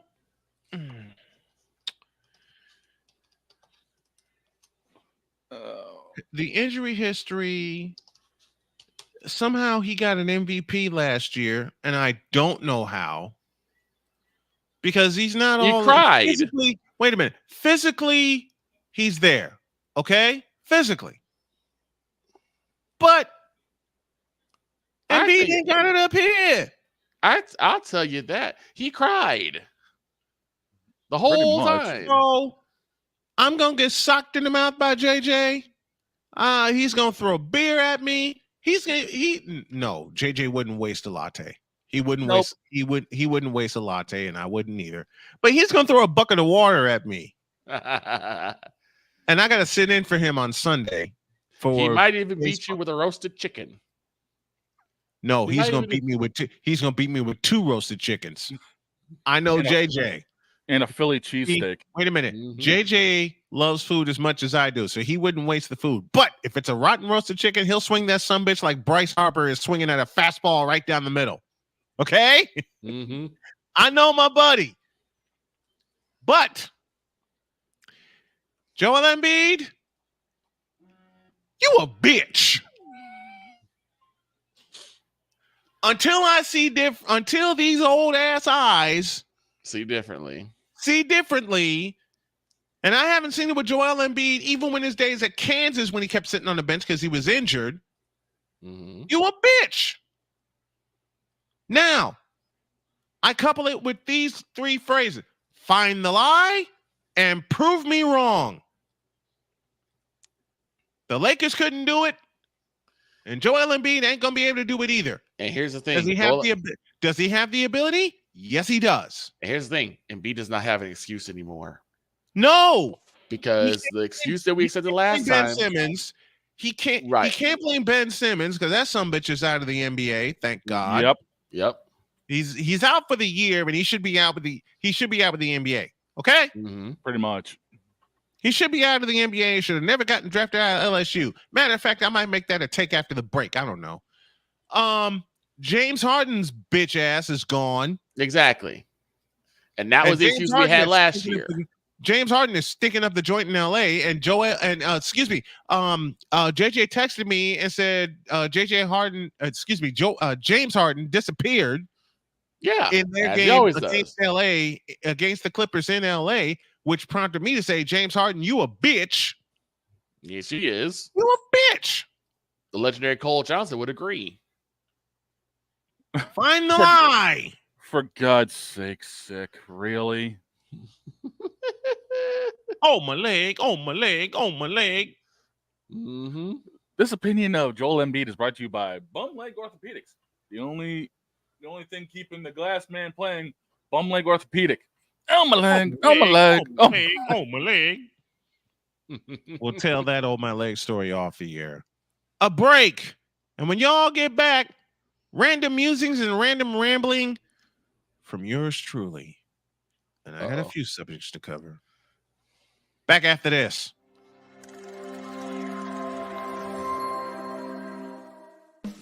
Attention sports fans, looking for the ultimate gear and apparel to show your team pride? Look no further than Fanatics, the #1 destination for sports enthusiasts. Visit snowmanmultimediasports.com today and shop a wide selection of officially licensed merchandise from your favorite teams and players. From jerseys to hats to accessories to collectibles, Fanatics has it all. Don't miss out on the chance to elevate your game day experience. Head over to snowmanmultimediasports.com/fanatics and gear up like a true fan with Fanatics. Officially licensed everything.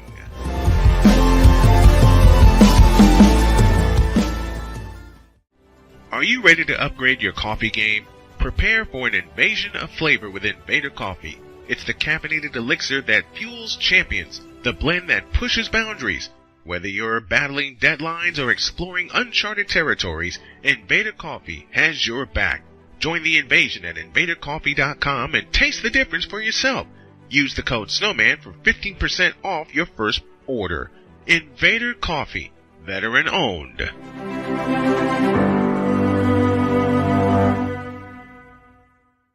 Hey, Eagles fan. Join my man Cool McCain and a host of others as they break down every single game, every single week in an objective manner, and also from a fan's perspective as well. Remember, this cast feels just like you. Nobody likes you.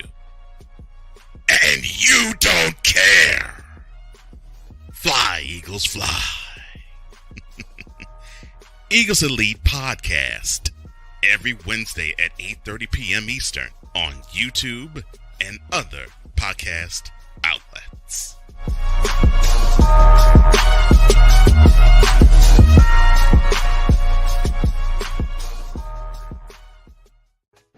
Mister, how do you operate this Twitter thing or this Instagram thing or whatever the heck? You're supposed to know all this stuff. Anyway, welcome back to the show. So I got a text message during the break from somebody that's listening to the show and think, hey, you shouldn't be calling people that word. Do you watch basketball? No. Do you know who Joel Embiid is? No. Then shut the hell up.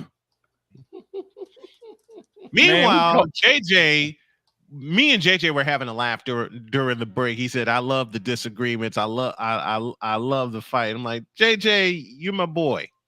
Okay. JJ's my homie, and we fight all the time. Just like I fight with Victor and with Shane. It's just so much fun having him in on the fun. 49 after the hour. We're getting ready to wrap up shop here. And I got a few musings of my own. Let's hear them. Where do I start? Oh, crap. Okay. Dak Prescott, you a bitch. Yes, he is.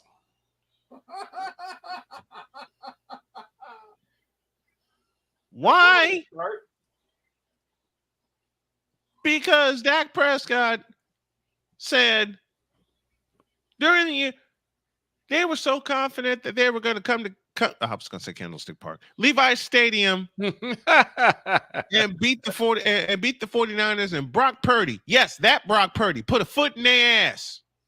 Yep. You're going to say yes, they did. Davud Denavifer, you a major bitch. He didn't call out the voodoo by name. By full government name, doggone it. Government name. You a bitch. I've got a laundry list of reasons as to why. But since we're running out of time, I will pick a couple. Now, I will say that the one good point that came from my quote-unquote friendship with him, he got me hooked on Starbucks. More like you trying to get away with him and got you hooked on Starbucks. Say that again, Victor, please. Please More say like that. you trying to get away from him is what got you hooked on Starbucks. Not necessarily him. I wouldn't give him that credit. I was so trying to get the hell away from him. I mean, to a point where I would wake up early.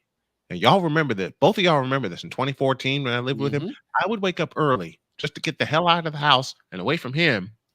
And drive my ass to Starbucks in Glenview and stay there until he would leave the house. Yep. And it took all day, but doggone it, I did it. I did it. That's the first thing. That's the first thing. The second thing, he was like the Emmanuel Acho of Starbucks people. He was just there. He's like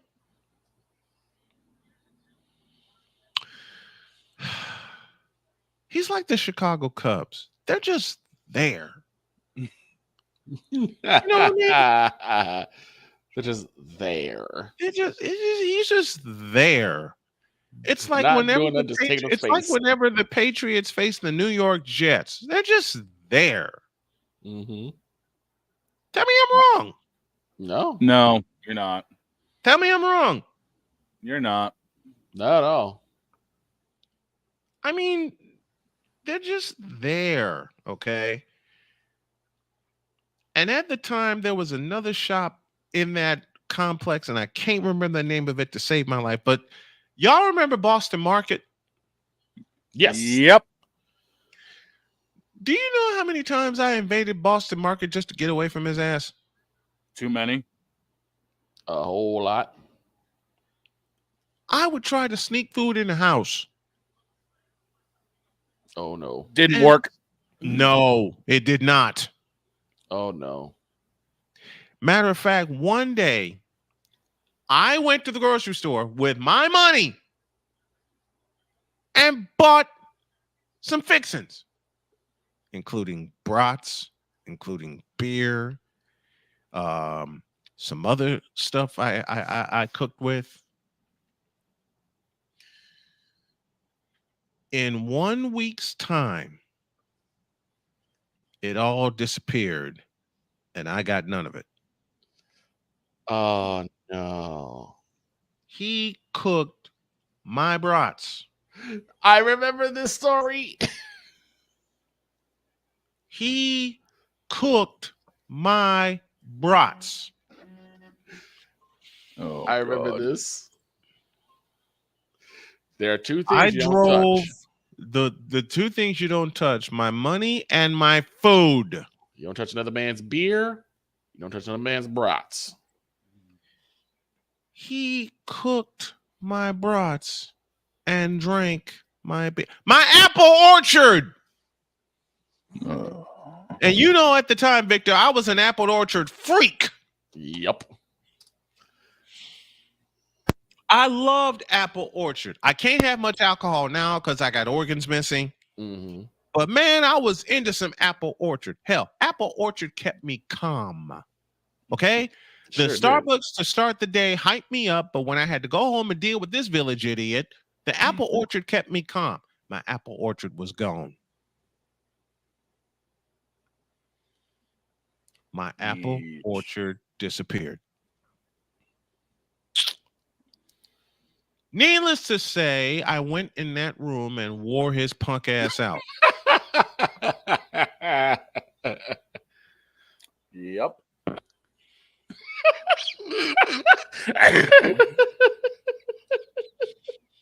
Victor remembers that day. I do.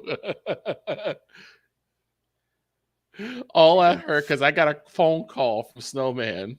And he doesn't know this. When you called me, I could still hear the groaning in the background. Oh, yeah. And then you said, I have to go. I'll call you back. Yep. I did. No lie to be found. And no lie to be found at all. He called me at the Starbucks and I said, did you wear him out? I wore his punk ass out. Listen, my exact sentence was, I wore that sumbitch out. My God, that was the funniest thing I He ever drank heard. my beer. He ate my brats. Mm-hmm. And he had the nerve to say, "You can always get more." I wore his ass out again.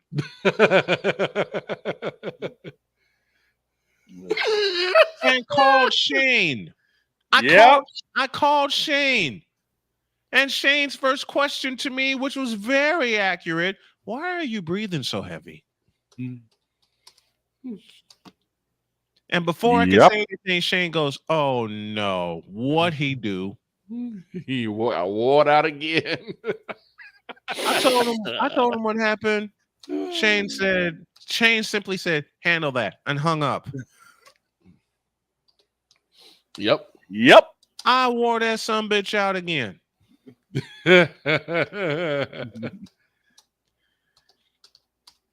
A couple of weeks later, I decided to try again. Uh-oh. I got brats and I got beer. This time, I hid them in the back of the refrigerator. That didn't work. No good.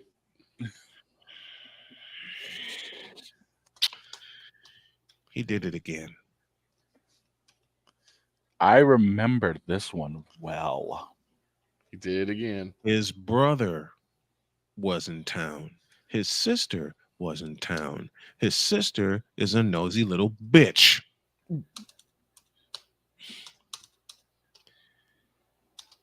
He tells me she's going to ask to see your ID, and I'll sock her in the fucking mouth. I'm sorry. I did it again. That's another one. I'm the juggernaut! I'm the juggernaut, bitch! I'm sorry. WQEE is not getting this episode either.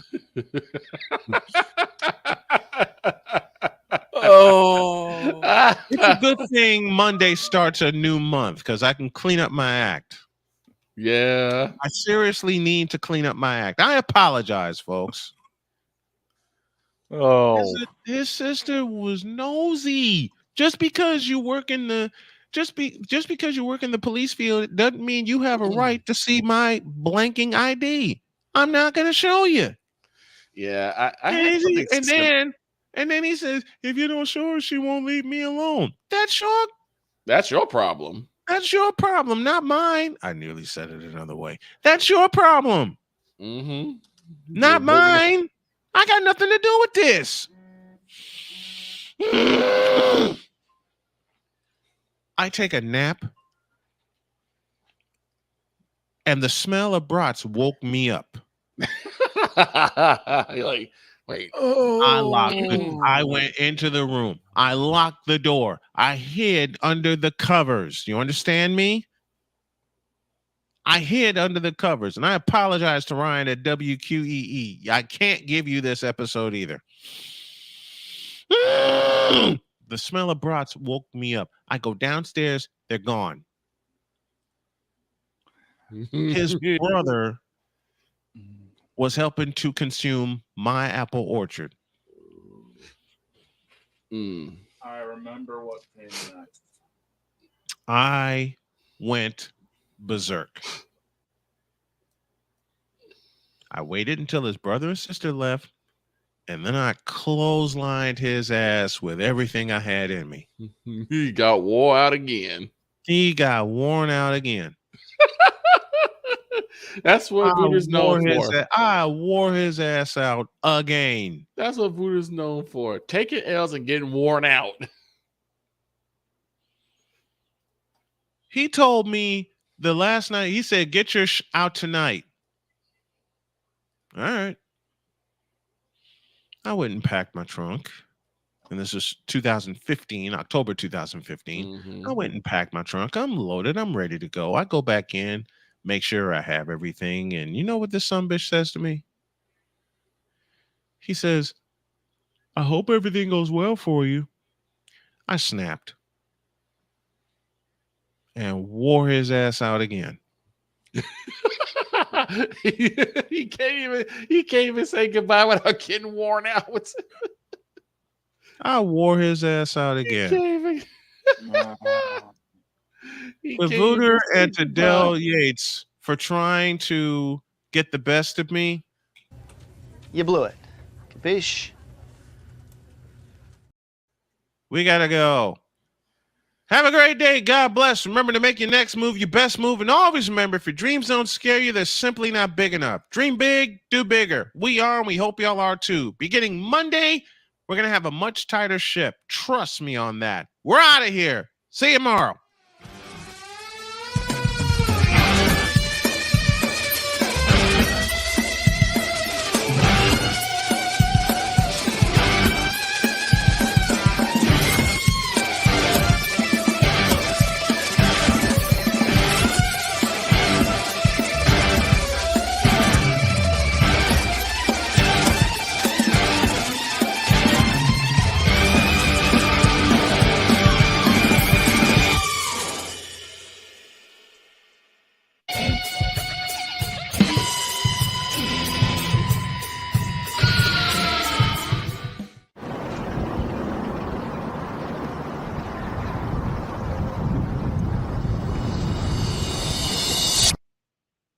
Joel Embiid, you a bitch. See y'all tomorrow. Oh, for God's sake.